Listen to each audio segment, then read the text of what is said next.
Good morning everyone. कल मैंने आप लोगों को intensity of electric field due to an electric dipole in axial position पूरा डेरिवेशन आप लोगों को प्रूव कराया था। उम्मीद करता हूं आप लोग समझ गए होंगे। आज उसी कड़ी में हम लोग आगे बढ़ने जा रहे हैं। अगला क्वेश्चन है हमारे सामने आज जो हम लोग पढ़ेंगे, that is derive the relation for the intensity of electric field due to an electric dipole in broad side on position. Broad side on position का दूसरा नाम है इक्वेटोरियल पोजीशन और इसका तीसरा नाम है ट्रांसवर्स पोजीशन। किसी भी नाम से आपको पूछ सकता है, राइट? तो इससे पहले कि मैं इस क्वेश्चन को सॉल्व कराऊं, क्वेश्चन में 10 मिनट बाद उठाऊंगा, लेकिन इस क्वेश्चन को समझने के लिए बहुत सारी चीजें ऐसी हैं जो हमें पता होना चाहिए, तो वो मैं आपको समझा रहा हूं। क्लियर?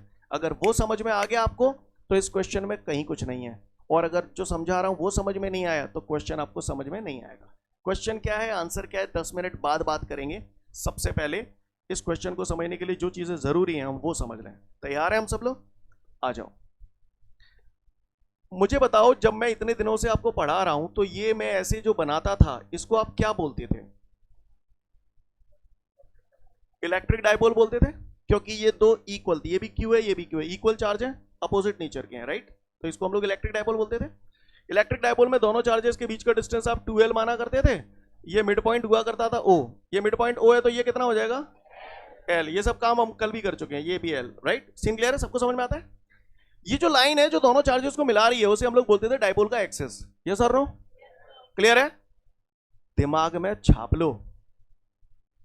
इक्वेटर, ये वर्ड आपकी लाइफ में अब आएगा। इक्वेटर, इक्वेटर जो होता है that is always perpendicular to the axis. Equator is always perpendicular to the axis. Axis ये है तो इक्वेटर ये है। सीन क्लियर है? चाहे ऊपर की तरफ बना सकते हो चाहे नीचे की तरफ बना सकते हो, जैसे इच्छा हो वैसे बना सकते हो। क्लियर? यानी ये जो इक्वेटर है वो इस एक्सिस पे क्या है, परपेंडिकुलर बाइसेक्टर है। क्या है?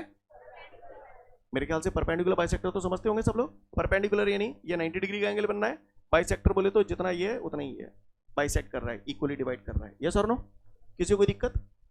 तो इक्वेटर जो होता है वो हमेशा एक्सिस के परपेंडिकुलर होता है। क्लियर? इसी को हम लोग ट्रांसवर्स पोजीशन भी बोलते हैं और इसी को हम लोग ब्रॉड साइड ऑन पोजीशन भी बोलते हैं। सीन क्लियर है? अच्छा, कुछ एक बातें आप बताओ, मैं बता चुका हूं कल। जैसे मैग्नेट के चारों तरफ मैग्नेटिक फील्ड पैदा होता है, वैसे ही चार्ज के चारों तरफ, यानी किसी भी पॉइंट पर अगर इलेक्ट्रिक फील्ड पैदा हो रहा है तो इलेक्ट्रिक फील्ड पैदा होने के लिए जिम्मेदार कौन होता है? चार्ज। सब लोग जानते हैं? अच्छी बात है, चार्ज भी आप लोग जानते हो। अच्छा, मुझे ये बताओ, ये L है और ये डिस्टेंस R है, तो आप मुझे बता सकते हो ये कितना होगा?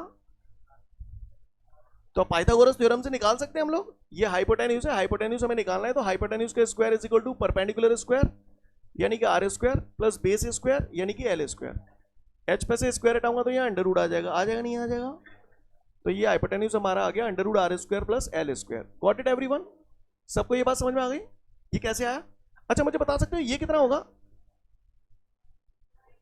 कितना होगा ये? यही होगा, क्योंकि ये R है ये L है, तो ये भी यही होगा। होगा कि नहीं होगा? अच्छी बात है, ये भी आप जानते हो। हैं? अगली बात, इस ट्रायंगल को देखो, अब बताओ कौन सा ट्रायंगल है? इस साइड की लेंथ है under root R square plus L square, इस साइड का लेंथ है under root R square plus L square, और इस साइड का लेंथ है 2L। Which kind of triangle is it? Isosceles triangle है। कैसे पता? हाँ, जिस ट्रायंगल की दो साइडें बराबर होती हैं उसे आइसोसेलेस ट्रायंगल बोलते हैं। क्लियर? ये बात सभी लोग जानते हैं। अब जो दो साइड बराबर होती हैं उनके ऑपोजिट एंगल्स भी बराबर होते हैं, तो बताओ इन दोनों साइडों के अपोजिट में कौन कौन से एंगल होंगे? जैसे ये वाली साइड है, ये वाली साइड है, इस साइड के अपोजिट में ये वाला एंगल हो गया और इस वाली साइड के अपोजिट में ये वाला एंगल हो गया, राइट? तो ये दोनों एंगल इक्वल होंगे, यानी अगर ये एंगल थीटा है तो ये एंगल भी थीटा होगा। Got it everyone? Scene clear है? बचपन में पढ़ा था, पंडित बद्री प्रसाद हरर बोले, सोना चांदी तोले तोले तोले तोले। क्लियर? याद है कि नहीं? Sine theta is equal to perpendicular upon hypotenuse, cos theta is equal to, इतने तो जानते होगे कि जगह ना जान रहे? जानते हो? ठीक है, अच्छी बात है, बहुत सुंदर बात है। और आगे बढ़ते हैं। ये सब बातें अगर आपको क्लियर है तो अगली बात पे आता हूं। डायपोल मूवमेंट का फॉर्मूला बताया था मैंने कल परसों, P is equal to Q into 2L, right? ये सारी चीजें मैं पढ़ा चुका हूं, स्पेशली फर्स्ट डे वाले ज्यादा अच्छे से देखें क्योंकि ये सारी चीजें मैं ऑलरेडी पढ़ा चुका हूं, राइट? डायपोल मूवमेंट का फॉर्मूला था P is equal to Q into 2L। ठीक है जी? अच्छा, बताना जरा, ये एक चार्ज है, चार्ज क्यू, इसके कारण इससे r डिस्टेंस पे कोई पॉइंट P है ना, और ये इलेक्ट्रिक फील्ड पैदा हो रहा है। तो इस चार्ज के कारण इससे r डिस्टेंस पे कोई पॉइंट P है, वहां पर इंटेंसिटी ऑफ इलेक्ट्रिक फील्ड का फॉर्मूला क्या होता है? 1/4πε0k q upon r square. Formula याद है ना अच्छे से? क्लियर? किसी भी पॉइंट पर इंटेंसिटी ऑफ इलेक्ट्रिक फील्ड का जो फॉर्मूला होता है that is E is equal to 1/4πε0k q upon r square. This is the relation for the intensity of electric field at any point due to a point charge. Got it everyone? सबको clear है? आगे बढ़ता हूं। तो अब मुझे ये बताओ, किसी भी जगह इलेक्ट्रिक फील्ड पैदा होने के लिए जिम्मेदार कौन? जैसे ये इलेक्ट्रिक फील्ड पैदा हो रहा है तो जाहिर सी बात है किसी न किसी चार्ज की वजह से हो रहा है। ये मैंने चार्ज बना दिया, क्लियर? अब इलेक्ट्रिक फील्ड है तो जाहिर सी बात है यहाँ इलेक्ट्रिक फील्ड की डायरेक्शन भी होगी कुछ ना कुछ। तो वैसे तो आप सब लोग जानते हो, बता दो जरा एक बार फटाफट। किसी ने पूछा इस पॉइंट P पर इलेक्ट्रिक फील्ड की डायरेक्शन किधर होगी? सबको पता है? जिन लोगों को नहीं पता सुन ले भैया, फिर से बता रहा हूं। जिस पॉइंट पर हमें इंटेंसिटी ऑफ इलेक्ट्रिक फील्ड की डायरेक्शन निकालनी होती है वहां पर हम हमेशा एक प्लस चार्ज अज्यूम कर लेते हैं पॉजिटिव। अच्छा, इस पर कोई सिंबल नहीं बना तो क्या मानते हैं? ये तो पॉजिटिव ही है। अब आप बताओ, ये भी पॉजिटिव है, ये भी पॉजिटिव है, तो हम लोगों ने 9th 10th में पढ़ा है same charges always repel each other, right? Same charges always repel each other. तो बताओ ये किधर जाएगा? ऐसे जाएगा या ऐसे जाएगा? ऐसे जाएगा। तो ये इलेक्ट्रिक फील्ड की डायरेक्शन हो गई। सीन क्लियर है सभी को? किसी को कोई दिक्कत? बताना जरा। ये नेगेटिव चार्ज है, किसी ने पूछा इस पॉइंट पर इलेक्ट्रिक फील्ड की डायरेक्शन कहां होगी? हाँ, तो जिस पॉइंट पर डायरेक्शन निकालनी होती है पॉजिटिव मानते हैं, नेगेटिव पॉजिटिव अट्रैक्शन होगा तो ये कैसे जाएगा? ऐसे जाएगा, राइट? तो ये इलेक्ट्रिक फील्ड की डायरेक्शन हो गई। किसी भी पॉइंट पर डायरेक्शन निकाल लेंगे आप। एक बार और बता दो, ये -q चार्ज है, इस पॉइंट पर डायरेक्शन किधर होगी बताओ जरा। हाँ, क्योंकि पॉजिटिव मानेंगे, नेगेटिव पॉजिटिव अट्रैक्शन, तो ऐसे होगी। सब लोग समझ गए? किसी को कोई दिक्कत? यहां तक सबको सारी बातें समझ में आ रही हैं? पढ़ जाऊं आगे? अच्छा, कल मैंने बताया था ये बात, फटाफट बता दो जरा एक बार। ऑब्जेक्ट है, कुत्ता जालंग खींच रहा हो 5 न्यूटन थे, बिल्ली जालंग खींच रही है 3 न्यूटन थे, नेट फोर्स कितना है? डायरेक्शन सेम होती है, जुड़ जाते हैं। मैं तुम्हारी 8 समझ गया, तुम मेरी 5 + 3 समझ गए। दूसरी बात, कुत्ता x से खींच रहा है, बिल्ली y से खींच रहा है, नेट फोर्स कितना है? हाँ, ऑलवेज से, कांट से, नहीं बता सकते, राइट? इशारा कर रहा हूं, ऐसे जा रहा है x - y, है ना? क्योंकि ऐसे जा रहा है, जाकर मतलब जो बड़ा हो जो छोटा हो, तो बड़े में से छोटा घटा देते हैं, x - y। ये बातें तो आप लोग समझ गए थे कल, राइट? यानी अगर दो फोर्स एक ही डायरेक्शन में जा रहे हैं, अगर दो फोर्सेस एक ही डायरेक्शन में जा रहे हैं तो वो जुड़ जाते हैं, अपोजिट डायरेक्शन में जा रहे हैं तो वो माइनस हो जाते हैं। ये सब कल तक सिखा चुका था, राइट? आज नया मुद्दा है, गौर से देखिएगा। अब हमें ये समझना है कि ये एक ऑब्जेक्ट है, कुत्ता जालंग खींच रहा है। ध्यान से समझना भैया, इस कॉन्सेप्ट को पूरी फिजिक्स में यूज होगा, क्लियर? जिन लोगों ने 11th पढ़ी उनको पता है। ये ऑब्जेक्ट है, कुत्ता जालंग खींच रहा हो 5 न्यूटन थे, बिल्ली जालंग खींच रही है 4 न्यूटन थे, क्लियर? अब मुझे यार डायरेक्शन सेम थी, मैं जोड़ देता था, डायरेक्शन अपोजिट थी, मैं माइनस कर देता था, राइट? अब यहां पर मुझसे पूछ रहा है कुत्ता 5 न्यूटन से इधर खींच रहा है और बिल्ली 4 न्यूटन से इधर खींच रही है, तो सबसे पहला कहानी ये बताओ, ये जाएगा किस तरफ? हाँ, तो जिन लोगों ने 11th पढ़ा है अच्छे से उन सबको पता है। जिन लोगों ने नहीं पढ़ा है उनको ऐसा लग रहा है ऐसे जाएगा क्योंकि कुत्ता ज्यादा ताकत लगा रहा है।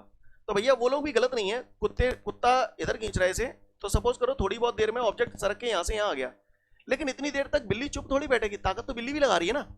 तो ऑब्जेक्ट ना तो ऐसे जाएगा ना ऐसे जाएगा, ऑब्जेक्ट कहीं ना कहीं यहां आ जाएगा क्योंकि दोनों में खींचातानी चल रही है। यानी ऑब्जेक्ट का जो मूवमेंट होगा that would be like this, right? और इसी को हम लोग बोलते हैं बेटा रिजल्टेंट। क्या बोलते हैं? ये रिजल्टेंट है कुत्ता और बिल्ली का। Got it everyone? ये क्या है? रिजल्टेंट है कुत्ता और बिल्ली का, ठीक है ना? बताना जरा, अगर ये ऑब्जेक्ट है, कुत्ता ऐसे ताकत लगा रहा है, बिल्ली ऐसे ताकत लगा रही है, तो रिजल्टेंट कैसे आएगा? ऐसे। वैसे ये बात मैं आपको इलेक्ट्रिक लाइंस ऑफ फोर्सेस में भी बता चुका था, यस और नो? अब आप मुझे ये बता दो, आप इतना समझ गए हैं कि कुत्ता ताकत अगर ऐसे लगा रहा है और बिल्ली ताकत ऐसे लगा रही है तो रिजल्टेंट ऐसे जा रहा है।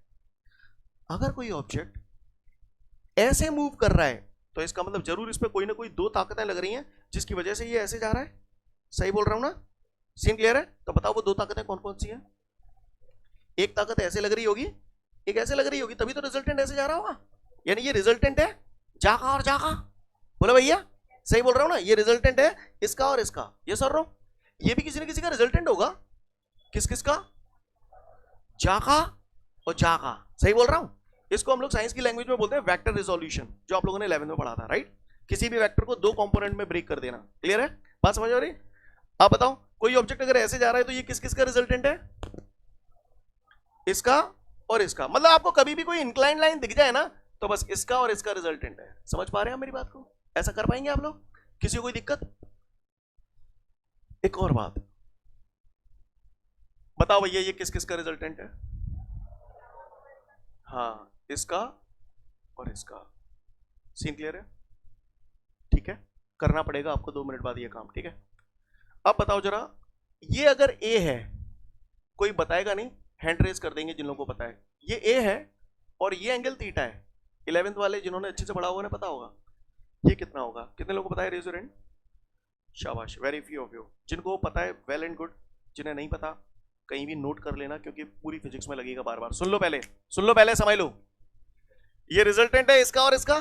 अगर ये वैल्यू ए है और ये थीटा है तो समझ लो सब लोग अच्छे से, ये जो बीच वाली लाइन है ना, बीच वाली लाइन रिजल्टेंट जिसको आप बोल रहे हो, ये बीच वाली लाइन कौन सी लाइन के साथ एंगल बना रही है पहले ये बताओ।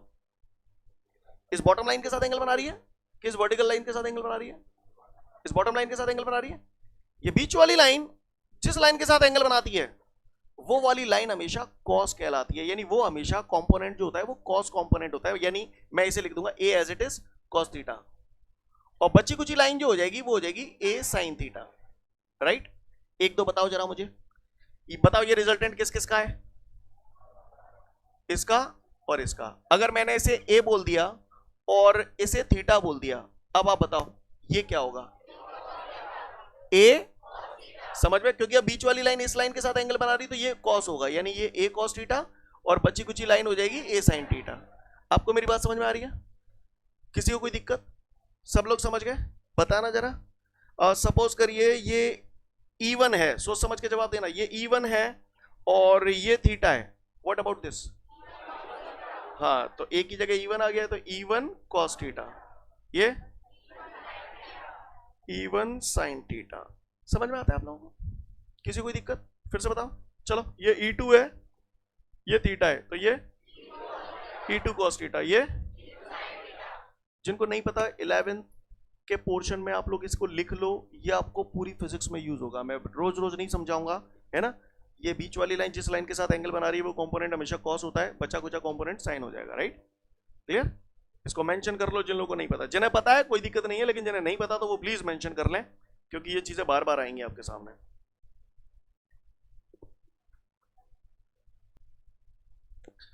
इसके बाद आगे की एक दो बातें और बता दो, फिर मैं क्वेश्चन पे आ जाऊंगा। मुझे ये बताओ, ये एंगल अगर थीटा है तो व्हाट अबाउट दिस एंगल? क्यों? Alternate angle. क्या बोलते हैं इन्हें? तो अगर मैं ऐसा करूंगा तो आपको बुरा तो नहीं लगेगा? है, जैसे मैंने मान के चलो ऐसे करके बना दिया, मैंने बोला ये एंगल थीटा है तो ये कितना होगा? तो थीटा। समझ गए आप मेरी बात को? अच्छा ये बताना जरा, ये दो पैरेलल लाइन है, इसे ये लाइन इंटरसेक्ट कर रही है, अगर ये एंगल थीटा है तो what about this? Theta. Corresponding angle है। क्लियर है? किसी को कोई दिक्कत? कैसे एंगल है? करस्पॉन्डिंग एंगल है। भाषा समझ में आ रही है सभी को? किसी को कोई दिक्कत? आगे बढ़ जाऊं? तो ऐसे एंगल्स को करस्पॉन्डिंग एंगल बोलते हैं। Clear? Corresponding angle and this one is alternate angle. चलूं आगे? चलो, अब आते हैं क्वेश्चन की तरफ। अब जो भी करना था मैंने कर दिया, अब जो भी करना है आप नहीं करना है, ठीक है? थोड़ा सा हम ध्यान देंगे कल के क्वेश्चन की तरफ। कल आपने एक इलेक्ट्रिक डायपोल बनाया था और उसके कारण उसके एक्सिस पे स्थित किसी पॉइंट पर इलेक्ट्रिक फील्ड निकालना था। अब आपने क्या किया? माइनस क्यू के कारण इलेक्ट्रिक फील्ड निकाल दिया, प्लस क्यू के कारण निकाल दिया, और उसका रिजल्टेंट निकाल दिया, आंसर आ गया। यही तो थीम थी। कचुत्तोप ना चलानी, बेकरम आज दोबारा करनी है। क्लियर? मेन थीम समझो। तो सबसे पहले हम लोग समझते हैं क्वेश्चन क्या है, राइट? क्लियर? हम लोग क्या समझने जा रहे हैं? क्वेश्चन क्या है। ऑन द बोर्ड देखेंगे सभी लोग ध्यान से। सबसे पहले तो मैं यहां पर बात कर रहा हूं इलेक्ट्रिक डाइपोल। इलेक्ट्रिक डाइपोल समझते हैं सभी लोग? तो मैं यहां इलेक्ट्रिक डाइपोल बनाने जा रहा हूं, बढ़िया फर्स्ट क्लास वीआईपी। गौर से देखिएगा सभी लोग।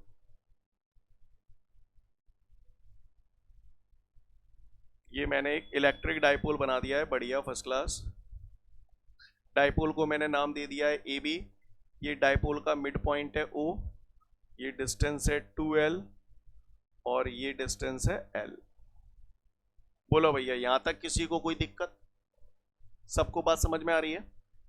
अब उसने मुझसे बोला है एक इलेक्ट्रिक डाइपोल के कारण इक्वेटोरियल पोजीशन में, इक्वेटोरियल, इक्वेटर, इक्वेटर कैसे होता है?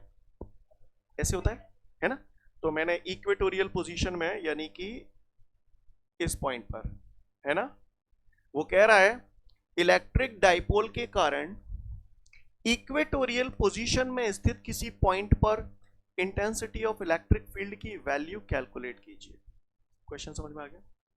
ही is telling you derive the relation for the intensity of electric field at any point due to an electric dipole in equatorial position. दूसरा नाम है ट्रांसवर्स पोजीशन और तीसरा नाम है ब्रॉड साइड ऑन पोजीशन। एक ही मतलब है तीनों के। सीन क्लियर है? क्वेश्चन समझ में आ गया सभी को? करूं सॉल्व? चलो आप ही बताना जो भी बताना है। यहां पर मैंने ये मान लिया कि इस पॉइंट P का डाइपोल के सेंटर O से जो डिस्टेंस है दैट इज R। ठीक है boss? Scene clear?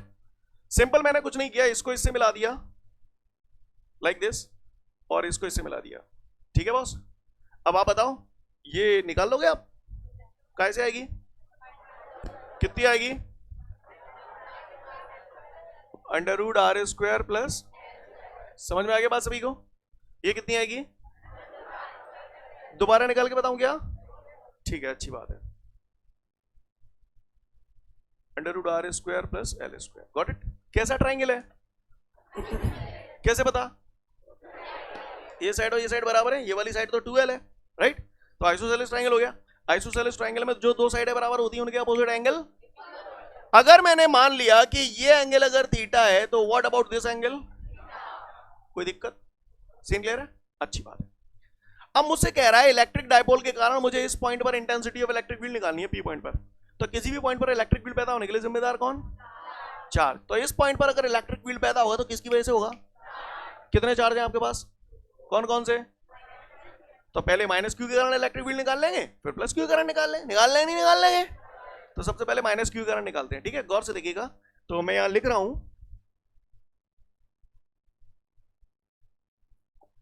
Intensity of electric field, intensity of electric field at point P due to -q charge. Scene clear है भैया? हम क्या निकालें? Intensity of electric field at point P due to -q charge. आप देखो -q charge नजर आ रहा है आपको? ये रहा। -q चार्ज के कारण इस पॉइंट पर इलेक्ट्रिक फील्ड की डायरेक्शन कहां होगी? डायरेक्शन निकालना सिखाई थी यार, अभी सिखाई है। जिस पॉइंट पर डायरेक्शन निकालनी होती है पॉजिटिव अज्यूम कर लेते हैं। ये नेगेटिव है, ये पॉजिटिव है, कैसे जाएगी डायरेक्शन? ऐसे जाएगी? जा ही नहीं जाएगी। इसे E1 नाम दे दूं? सीन क्लियर है? तो बताओ भैया, intensity of electric field at any point due to a point charge, क्या फॉर्मूला है? पता है सभी को? तो E की जगह क्या लिखूं पहले तो ये बताओ। E1 is equal to 1/4πε0 k Q। तो -q चार्ज के कारण निकाल लें, Q लिख दूं? -q नहीं लगाया क्योंकि माइनस की हेल्प से हमने डायरेक्शन फाइंड आउट कर ली, राइट? तो 1/4πε0 k Q upon r²। r क्या होता है? डिस्टेंस। इस चार्ज के कारण इस पॉइंट पे निकाल रहे हो तो ये डिस्टेंस लोगे। कितनी डिस्टेंस है ये? √r² plus l²। √r² plus l²। गौर से देखिएगा, 1/4πε0 के Q अपॉन r का स्क्वायर। Got it everyone? किसी को कोई दिक्कत? सुना है स्क्वायर से रूट कट जाता है? कट जाता नहीं? कट जाता? कट जाता।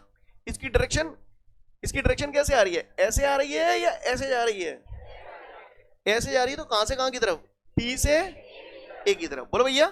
तो ऐसे लिख दूं PA vector, equation number 1। Got it everyone? तो -q चार्ज के कारण जो इलेक्ट्रिक फील्ड पैदा होना था वो हो गया। अब काय के कारण? तो ऐसे ही मैंने फिर से लिख दिया intensity of electric field at point P due to +q charge, right guys? चलो भैया, +q चार्ज के कारण देखते हैं। तो मुझे बताया +q चार्ज के कारण इस पॉइंट पर डायरेक्शन किधर आएगी? ऐसे आएगी? ऐसे ऐसे हैं? सही बोल रहा हूं ना? सीन क्लियर है? E2 बोलो भैया। तो फिर वही कहानी, intensity of electric field at any point due to a point charge. लगाऊं ये फॉर्मूला फिर से? E1 की जगह क्या लिखूं? E2 is equal to 1/4πε0 k Q upon r²। तो Q कितना है? +q। तो ये Q हो गया upon r²। Upon r square. तो आर कितना है हमारे पास? Under root r square plus l square का स्क्वायर। स्क्वायर से रूट कट जाएगा। डायरेक्शन कैसे है इसकी? न्यू आ रही है, यानी बी से पी की तरफ जा रही है। बी पी आई एरो है, क्लियर है? नहीं यही बात समझ में? बी से पी की तरफ। तो क्या लिख दूं? BP vector. Equation number 2। किसी को कोई दिक्कत? सबको क्लियर है? इक्वेशन 1 और 2 को घुर्रा घुर्रा के देखो, स्पेशली उनकी आरएचएस को देखो। कुछ हासिल हुआ? दोनों बराबर हैं, सेम टू यू हैं, क्लियर? तो चूंकि आरएचएस बराबर है इसलिए एलएचएस भी बराबर बोल सकता हूं। तो by equation 1 and 2 I can say E1 is equal to E2। Equation number 3। किसी को कोई दिक्कत? यहां तक बात समझ में आ रही है? पॉइंट पी पर जो इलेक्ट्रिक फील्ड पैदा होना था हो गया, माइनस क्यू की वजह से और प्लस क्यू की वजह से जो होना था हो गया। यस और नो? अब मुझे रिजल्टेंट निकालना है, ठीक है? इससे पहले कि मैं आगे बढ़ूं, थोड़ा सा इधर हम साइड में आते हैं। इसको मुझे बताओ जरा, है ना? ये ऑब्जेक्ट है, कुत्ता इधर खींच रहा है 5 न्यूटन से और बिल्ली इधर खींच रही है 5 न्यूटन से, चूहा इधर खींच रहा है 4 न्यूटन से, चूहिया इधर खींच रही है 3 न्यूटन से। What is the net force on this object? 7 direction ऐसे। समझ गए? समझ गए ना? क्यों? क्योंकि देखो ये 5 बराबर है, डायरेक्शन अपोजिट है, तो एक दूसरे को खेल खत्म कर देंगे जे, और जे तो मिलजुल के जाए ले जाएंगे। तो नेट फोर्स कितना हो गया? 7। मैं तुम्हारी 7 समझ गया, 4 + 3 बोल सकता हूं। सोच लो। अच्छा बताना जरा, फिर से अंदाज बदल रहा हूं थोड़ा सा। ये ए है, ये बी है, इधर की तरफ ये यू है, ये वी है, और मैं आपको एक स्टेटमेंट दे रहा हूं ए बराबर बी। अब बताओ इस पे नेट फोर्स कितना है? समझ गए? क्योंकि ए और बी बराबर है तो ये दोनों वैल्यू बराबर है, डायरेक्शन अपोजिट है तो खत्म हो जाएंगी। ये दोनों मिलकर इधर ले जा रहे हैं तो यू प्लस वी। क्या गलत कह दी मैंने लाला रे? कछू नहीं? ठीक है, अच्छी बात है। अगर आपको ये बात समझ में आ रही है तो फिर मैं अगली बात पे आता हूं, ठीक है ना? तो गौर से देखिएगा सभी लोग। अगर ये बात आपको समझ में आ गई है तो फिर ध्यान देना, ठीक है? अब इस बात को थोड़ा साइड से फेंक दो, अब काम पे आते हैं। तो पॉइंट पी पर जो इलेक्ट्रिक फील्ड पैदा होना था हो गया E1 और E2, राइट? ये E1 ऐसे जा रहा है ना? किसी ने किसी का रिजल्टेंट है? किस किसका? इसका और इसका। एग्री करते हैं इस बात से? किसी को कोई दिक्कत यहां तक? अच्छा मुझे बता सकते हो ये एंगल कितना है? कितना एंगल है ये? कौन सा कह रहे हो? ये थीटा। कौन सा कह रहे हो? ये थीटा। सही है। क्यों? अरे भैया वही अवेल वाला जेड टी टी टी, ये थीटा है तो ये भी थीटा। समझ में नहीं आई? ये इवन है, बता चुका हूं सब पहले ही, क्लियर है? अब आप बताओ, ये E1 है, ये थीटा है, तो ये कितना हो जाएगा? ये हो गया हमारा E1 cos थीटा। ये तो ये हमारा हो गया E1 sin थीटा। स्टेप समझ में आ रहा है आपको? चलो अच्छी बात है। क्यों? ये E2 भी तो किसी ने किसी का रिजल्टेंट है। किस किस का? इसका और दूसरा इसका। यस और नो? अच्छा ये एंगल कितना होगा? थीटा। ये एंगल थीटा क्यों होगा भाई? इसको समझ लें थोड़ा सा, इसको समझ लें। दो पैरेलल लाइन है, मैंने बताया था अभी। अगर ये एंगल थीटा है तो ये भी थीटा होगा, करस्पॉन्डिंग एंगल, राइट? तो थोड़ा सा देखें जरा, ये वाली लाइन और ये लाइन, ये दो पैरेलल लाइन ये रही, एक लाइन ये रही और दूसरी ये रही, ठीक है? और जो लाइन इंटरसेक्ट कर रही है वो ये रही। अब आप बताओ, ये थीटा है तो ये भी थीटा, करस्पॉन्डिंग एंगल। अभी भी नहीं आई समझ में? बढ़ जाऊं आगे? सीन क्लियर है सभी को? कोई दिक्कत? आगे बढ़ूं? आगे बढ़ जाऊं? चलो, तो ये E2 इसका और इसका रिजल्टेंट है। सीन क्लियर है? तो ये थीटा हो गया। अब आप बताओ, ये E2 है, ये थीटा है, तो व्हाट अबाउट दिस? तो यहीं लिख दूं थोड़ा सा, E2 cos थीटा, और ये E2 sin थीटा। समझ में आ गई बात? क्लियर? पॉइंट P पर केवल दो ही इलेक्ट्रिक फील्ड पैदा हो रहे थे, E1 और E2। आपने E1 को फोड़कर इसके दो कंपोनेंट बना दिए, E2 को भी हटाकर आपने दो कंपोनेंट बना दिए। अब मैं थोड़ा सा प्रॉपर समझाने के लिए आपको यहां पर अलग से फिगर बना रहा हूं, आपको बनाने की कोई जरूरत नहीं है। पॉइंट P पर अब ये चीजें काम कर रही हैं बॉस। एक तो E2 sin थीटा काम कर रहा है, बोलो भैया। नीचे की तरफ क्या काम कर रहा है? E1 sine theta. बोलो, इधर की तरफ दो कंपोनेंट काम कर रहे हैं, कौन कौन से? E1 cos थीटा और E2 cos थीटा। सीन समझ में आ रहा है? ये अव्याल वाले कुत्ता बिल्ली चूहा चूहिया है। सीन क्लियर है? अच्छा, इक्वेशन 3 मुझसे कह रही है E1 बराबर E2। पहले तो आप ये देखो, पॉइंट P पे यही कंपोनेंट तो काम कर रहे हैं। अब E2 और E1 लूंगा क्या? क्योंकि मैं इनको फोड़ चुका हूं, इनके दो टुकड़े कर चुका हूं पहले। यस और नो? अब आप बताओ इस पूरी कहानी को, अव्याल तुमने कुत्ता बिल्ली चूहा चूहिया में तो बता दिया था, अब आप मुझे बताओ इस कहानी में रिजल्टेंट इलेक्ट्रिक फील्ड कितना होगा? कहानी ये दी गई है, E1 cos थीटा प्लस ये साइन थीटा वाले नहीं आएंगे। क्यों? हाँ, क्योंकि E1 और E2 बराबर हैं, तो इसका मतलब ये टर्म और ये टर्म बराबर हैं, और ये साइन थीटा पहले से ही बराबर है, यानी E1 साइन थीटा बराबर E2 साइन थीटा हो गया।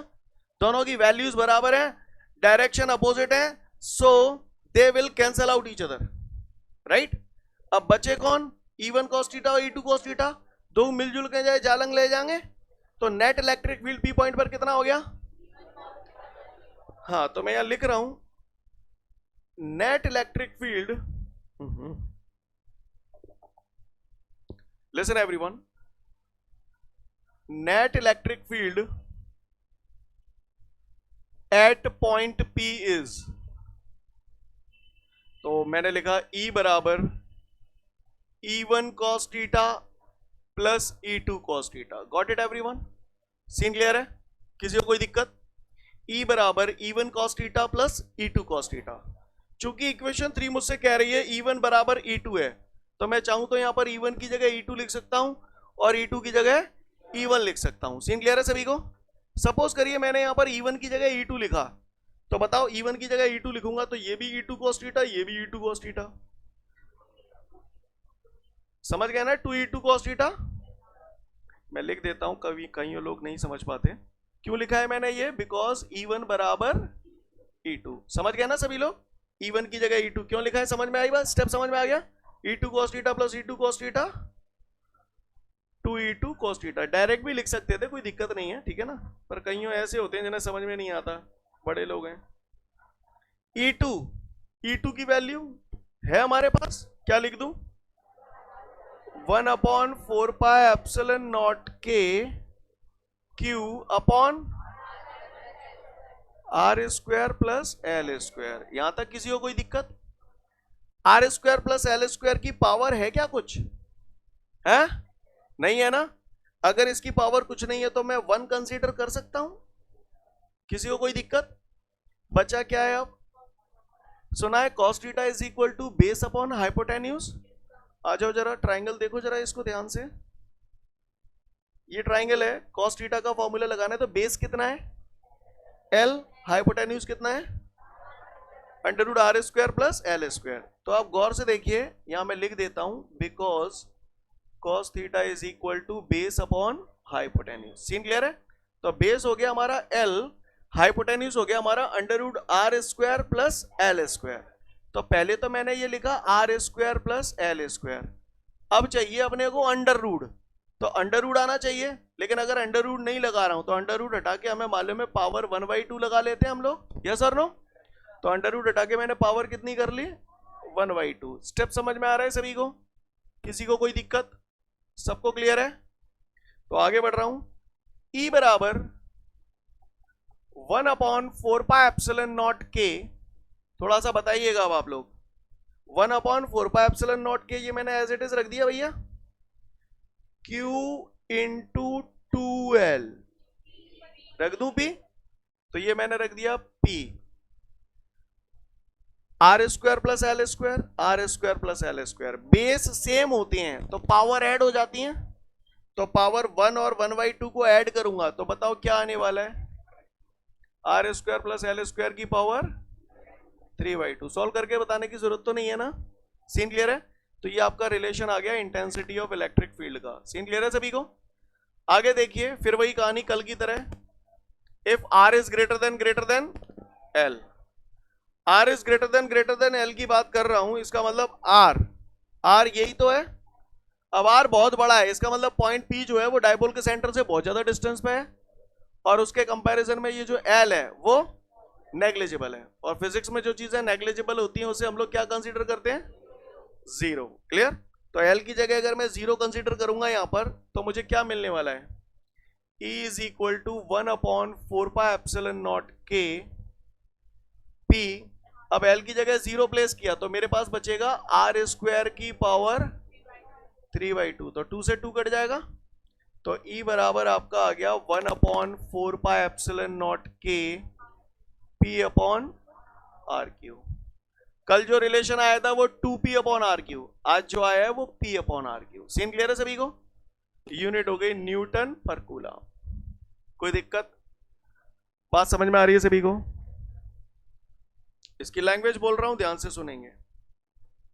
इन figure there is an electric dipole AB, minus q charge is placed at point A plus q charge is placed at point B. We want to determine the intensity of electric field at point P, which is at a distance small r from the center O of the dipole. Then according to the figure. फिर हमें ये पूरी कहानी कर, उम्मीद करता हूं आप लोग समझ गए होंगे। एक लास्ट बात, इतना पढ़ लिया आपने, आप मुझे ये बता दो पॉइंट P पर, देख लो फिगर में पहले, पॉइंट P पर जो नेट इलेक्ट्रिक फील्ड की डायरेक्शन आई वो किधर आई? ऐसे, क्योंकि आपने देखा ये खत्म हो गए थे, ये दोनों ऐसे ले जा रहे थे, यस और नो?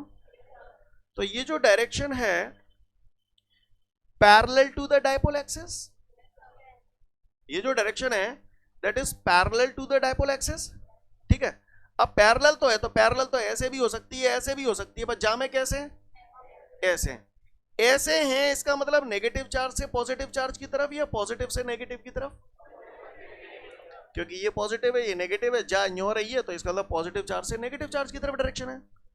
तो बताओ मेरा क्वेश्चन क्लियर, कॉम्पिटिटिव एग्जाम में आया हुआ क्वेश्चन है। इक्वेटोरियल पोजीशन में किसी भी पॉइंट पर इंटेंसिटी ऑफ इलेक्ट्रिक फील्ड की जो डायरेक्शन होती है that is always option number 1 in the direction of dipole movement, दूसरा in the opposite direction of dipole movement. बस दो ही ऑप्शन दे रहा हूं, समझ गए? In the opposite direction of dipole movement. Opposite क्यों बोला? क्योंकि मैंने कल परसों पढ़ा था डायपोल मूवमेंट की डायरेक्शन नेगेटिव टू पॉजिटिव होती है, और इसकी कहां जा रही है? पॉजिटिव टू नेगेटिव, तो मैं बोल सकता हूं इन the opposite direction of dipole movement. Got it everyone? Clear? 2 से 3 मिनट का समय दिया, तसल्ली से पूरा डेरिवेशन नोट्सों में देख लें, फिर आगे बढ़ूंगा।